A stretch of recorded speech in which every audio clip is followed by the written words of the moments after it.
ये ना बता देना कि मैं सरकारी खर्च पर उम्रे किया करता था, जहाज भरकर पिंकी पीरनी और उसके पूरे खानदान को मैं सरकारी जहाज पे बिठाकर उम्रे किया करता था।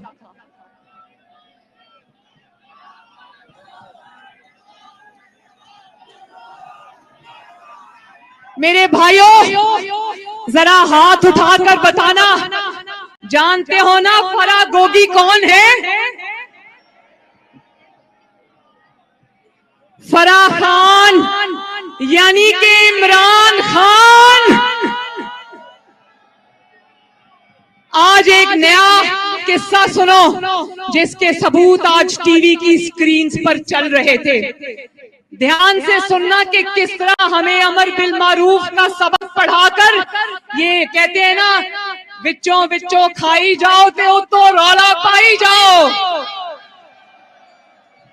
इसने वो रावलपिंडी रिंग रोड मंसूबा सुना है ना, उसके ऐलान से एक हफ्ता पहले ये फराह गोगी, जिसका दूसरा नाम इमरान खान है, इसने 2 करोड़ 60 लाख रुपए की जमीन खरीदी, क्योंकि इसको इमरान खान ने बता दिया था कि रिंग रोड मंसूबे का ऐलान होने वाला है। अगर ये जमीन तुम अब खरीदोगी तो ऐलान से पहले सस्ती मिलेगी और बाद में बेचोगी तो अरबों की जमीन हो जाएगी।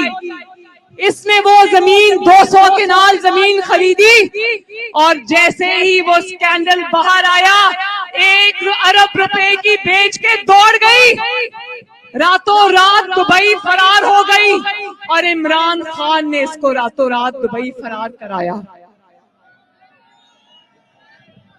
अपने ऑफिस को वजीर आजम के ऑफिस को, वजीर आजम की कुर्सी को, इक्तदार को माल बनाने के लिए इस्तेमाल करता रहा और